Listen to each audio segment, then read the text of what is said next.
All right, Mr. Chris Rouse, let's set a graphical display in here so that we can remember and visualize quickly who this belongs to. And then after we do that, let's do a quick overview as I bring in some of the notations. First, we're going to talk about and be looking for front foot opening. That's the abbreviation for front right there. The second is the de-elevation of the head. And then the third issue is going to be the false backside pivot that we're going to notice. So as I slide that back out, let's go back to your clip and kind of go through a little slow motion situation here.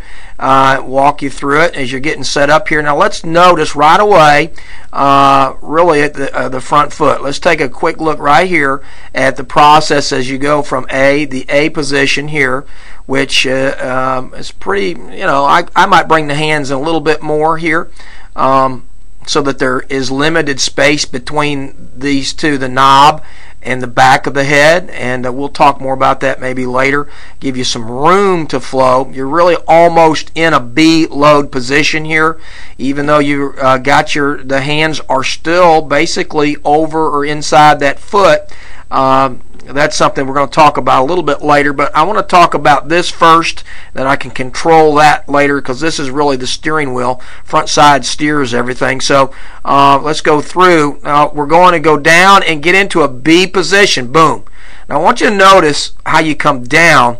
You come down on your toe, and you're really not a whole lot of head displacement there yet, and that's not a bad foot placement, very quiet actually, but the problem is that you go out wider than you have to, and then when you do land, you're already got an opened angle here, so you're already opening up. Now that's going to create the momentum of a lot of different things, and one thing in particular is going to cause is a de-elevation, which is the second thing we talked about. Let's kind of note right here the tip of this arrow where your head starts in your A position, and let's walk through there and notice how far down the head actually drops, and that's a good 6-8 inches in real time, and so that's going to create some problems. The other thing I want you to note is that you're already totally completely open, and a good test of whether or not you've opened prematurely in the swing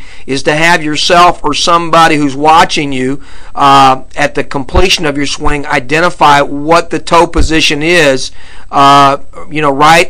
just at or after contact. And here you have a toe that's pointed directly to the pitcher, and that is a sure tell sign of the fact that you've opened up prematurely, and you're going to have some issues, one of which is de-elevation, which of course creates a lot of eye and head movement here, makes it a little bit more challenging. The other is the third point I wanted to bring up is that you basically are just kind of allowing the back side of your swing to follow the front side, almost as if it's just kind of the momentum of the front just kind of allows the back side to come through. There's no real torque or real explosion that we can really depend on here. And how I can recognize that, let me get this icon out of the way.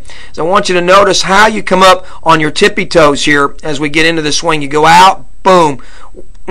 See how we sagged right there. Boom, we're collapsing. As big as you are, you want to stay tall to hit the ball. You don't want to have this little activity here going on. You're cushioning the transfer. It's okay, but there's just too much of that front side foot moving out and moving open. Now watch how we have a little issue here. When you go through the swing, you're basically up on your tippy toes. There's really not much of a squishing the bug. Watch that backside foot here as you now go in. The hands and the pivot are beginning to go together, but it's a real weak, there's not a real explosion coming there. So because there's not much left there, you spin it by throwing all of your what should be loaded here. You've thrown your power and kind of shot you wide, so to speak, out there on the front foot when it opened, and you did that little collapsing right behind it. So there's not much there, so you're just basically on your tippy toes. It looks good. We call that a false pivot. So to wrap it up, we talked about we're going to have to keep the front foot closed throughout the swing. We're going to have to really eliminate the size of the stride or the foot placement. We don't need all that. That's just setting you up for problems with the de-elevation of your head, which is a good indication, a good barometer or meter to show that you are having some issues there with the collapsing of the backside, which has been brought on by the front foot opening. Remember, the front foot steers everything. The backside is going to follow, and so the de-elevation is a quick reference point, again, a meter to identify that something's going on. And of course, it's hard with the naked eye to see. It looks like you'd had a great pivot, but actually with review of the clip, you can see you just kind of fell into the position that you know that you need to go to. There wasn't a real torque that took you there. So we think that'll be a good starting point. I hope that helps, and I'll see you in a bit.